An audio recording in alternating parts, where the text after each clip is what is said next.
The first time humans learned to keep milk longer than a day changed history forever. The idea sounds ordinary now, but that small achievement rewired diets, trade, and cultures in surprising ways. This story begins with urgency and invention among ordinary people facing a problem of abundance and decay. Understanding why milk needed saving opens a window into human innovation and resilience across millennia.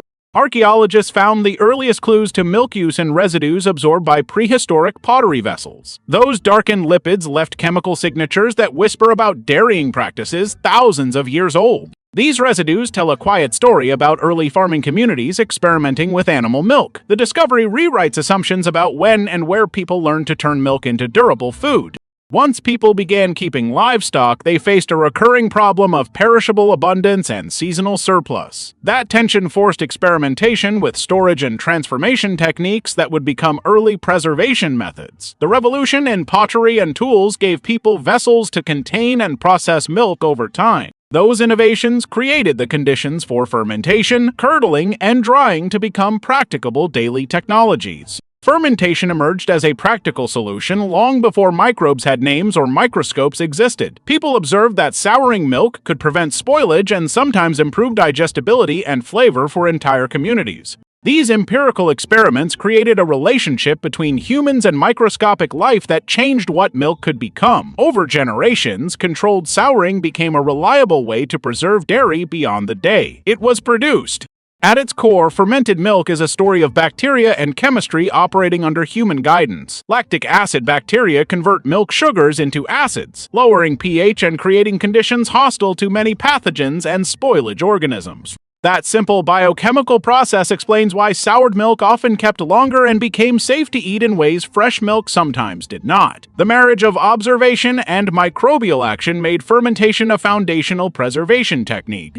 Natural coagulation and intentional curdling were techniques repeated across disparate cultures for practical reasons. Milk would separate on its own in warm conditions, producing curds and whey that could then be manipulated into storageable forms. People learned to exploit these reactions by adding acid, salt, or enzymes, creating textures and flavors suited to their environment. Those early manipulations form the basis of cheese-making and many other preserved dairy products still loved today. Yogurt and kefir began as accidental discoveries turned into cultural institutions across the world. Communities that relied on fermented milk developed rituals, recipes, and microbiomes passed down through generations for stability and flavor. These products offered portable nutrition and probiotics long before such words existed, and they often became associated with hospitality, medicine, and identity. In many regions, these fermented foods were both everyday sustenance and markers of social continuity.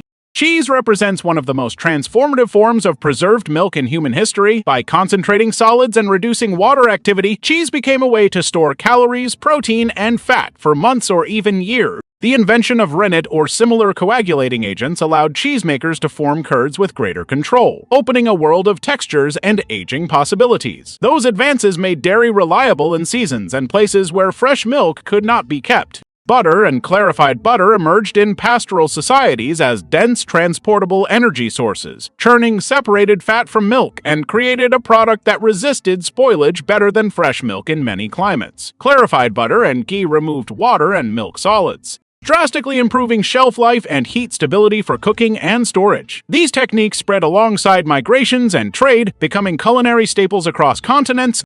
Hard-aged cheeses and dried milk powder solved a logistical problem for long journeys and trade caravans. Removing moisture and aging under controlled conditions produced foods that traveled without refrigeration or rapid spoilage. These preservation methods allowed milk to become a commodity on trade routes and naval voyages, contributing to economies that depended on portable nutrition. Without preserved dairy, long-distance trade in pre-modern eras would have looked very different.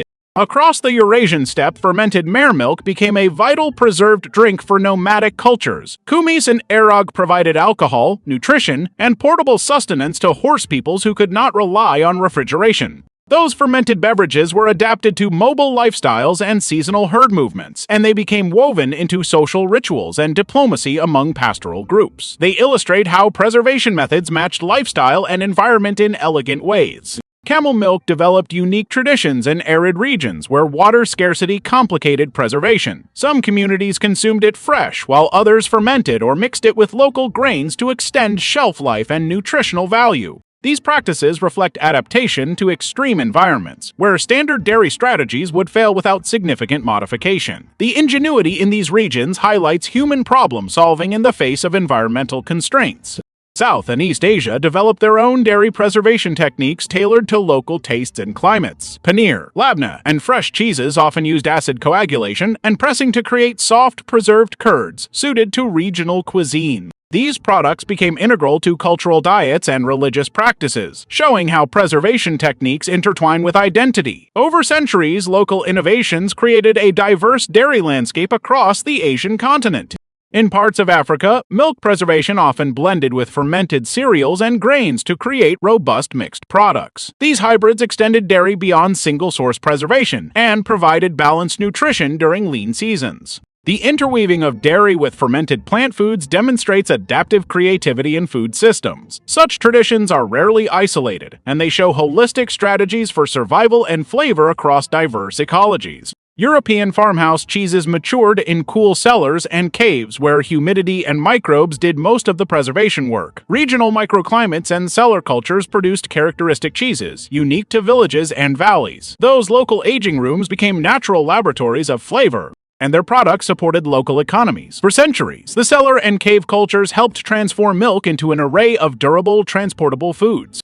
In Alpine and Mediterranean regions, salting and drying were common strategies for preserving dairy products. Salt reduced moisture and inhibited microbial growth, while drying concentrated nutrients into long-lasting forms. Such practices allowed coastal and mountain communities to store dairy through harsh winters and dry seasons. The variety of techniques underscores human adaptability in preserving perishable foods across climates. Preserved dairy became a commodity that traveled along ancient trade routes like the Silk Road. Hard cheeses, clarified butter, and dried milk provided calories and stability to merchants crossing deserts and mountains. These dairy commodities facilitated exchange and interaction among distant peoples, connecting economies through taste and necessity. In this way, milk preservation played a role not just in nutrition but in the expansion of commerce and cultural exchange. Seafaring voyages required foods that would survive long passages, and preserved dairy answered that need in several cultures. Salted or hardened cheeses and clarified fats accompanied sailors as compact, energy-dense rations on long journeys. The ability to carry dairy across oceans impacted exploration, colonization, and military campaigns, shaping outcomes that resonate into the modern world. Preserved milk helped project power as much as it supported nutrition. When Europeans reached new continents, they introduced livestock and dairy practices that transformed local diets. The arrival of cows and goats catalyzed new preservation techniques among indigenous and colonial populations alike. These exchanges were not neutral, and they often reshaped economies, land use, and social systems. The spread of dairying highlights how food preservation technologies intersect with history and power. At the molecular level, milk preservation hinges on lactose, proteins, and microbial activity interacting under human control. Lactic acid bacteria metabolize lactose and alter pH, while enzymes like rennet change protein structures into solids. Understanding these reactions explains why some methods extended shelf life while others merely changed flavor. The science reveals a predictable system that ancient people manipulated empirically long before formal microbiology existed. Pasteurization represents a turning point in modern milk safety, developed to reduce pathogens while preserving nutritional value. This thermal process reshaped public health, industrial production, and consumer expectations about milk safety. While pasteurization solved many health problems, it also marginalized some traditional practices and microbial diversity found in heritage ferments. The trade-off between safety and microbial tradition remains a complex ethical and cultural conversation.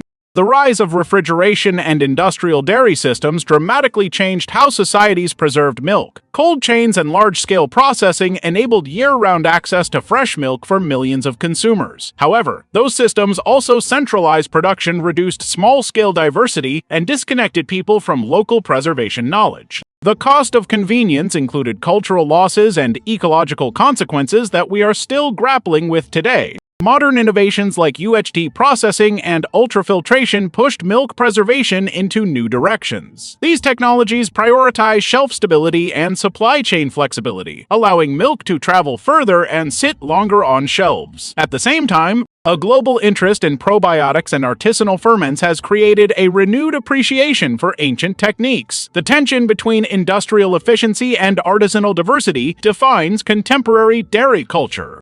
Artisanal cheesemaking and the revival of heritage breeds represent a cultural pushback against industrial homogenization. Small producers are reclaiming regional microbes, cellars, and methods to create distinct flavors tied to place. This renaissance shows that preservation is not just technical but deeply cultural and economic as well. People are recognizing that the lost art of milk preservation carries value beyond calories and convenience. Preserved dairy has long been a nutritional safety net during scarcity and migration, delivering calories and essential fats when other foods were unavailable. Those preserved forms often supported entire populations through winter and crisis. Remembering these roles helps us appreciate preservation as a tool for resilience in food systems. The historical record shows preservation techniques as much more than culinary curiosities. They were lifelines. Economically, preserved milk created value that could be traded, taxed, and regulated, shaping local markets for centuries. Dairy products became tradable assets that linked rural producers with urban consumers and distant markets. Those market dynamics influenced land use, labor systems, and social hierarchies, revealing preservation as a force in political economy. The ability to convert transient milk into stable commodities changed the way societies organized production and exchange. The environmental footprint of dairying and dairy preservation has always been intertwined with resource availability and human choices. Pastoral landscapes were shaped by grazing patterns, breeds, and seasonal movements tied to dairy production. Today, debates about sustainability must consider ancient lessons about locality, diversity, and resilience. Preserved milk offers a lens to examine both past adaptations and future food system transitions. There is a philosophical rhythm to preservation that extends beyond food and into memory and culture. Just as milk was transformed to last longer, societies have transformed fragile knowledge into enduring practices. Studying ancient dairying exposes how humans turn ephemera into stability through creativity and patience. That process reflects a fundamental human trait of saving and shaping resources for future needs. In the modern world, the lost art of milk preservation is returning in new forms through fermentation workshops and local food movements. People are rediscovering the flavors and functions that once made dairy essential for survival and culture. This renaissance invites us to integrate ancient techniques with modern science to create resilient, flavorful, and ethical food systems. The past offers tools and metaphors that remain relevant for 21st century challenges. If we look closely, the story of milk preservation links microbiology, trade, climate, and human imagination into a single thread. That thread runs from Neolithic pots to artisan cellars and modern labs, connecting people across time and space. Recognizing this continuity changes how we see food, as technology, culture, and memory all at once. The lost art was never entirely lost, and it continues to inform how we preserve abundance today. The science behind preservation is not cold and abstract, but practical, lived, and transmitted through hands and taste. Microbes, enzymes, and environmental conditions were observed and encoded into recipes that carried survival value across generations. Understanding that embodied knowledge helps us appreciate artisanal techniques as scientific practices in their own right. Those practices remain a source of innovation and cultural meaning in contemporary food landscapes. Traditional preservation methods also speak to food sovereignty and the right to control local food systems. Communities that preserved milk historically maintained autonomy over diets and cultural expressions through culinary practice. Reviving traditional dairying can therefore be part of broader movements for local resilience and cultural revival. The politics of preservation intersects with identity, economy, and environmental stewardship.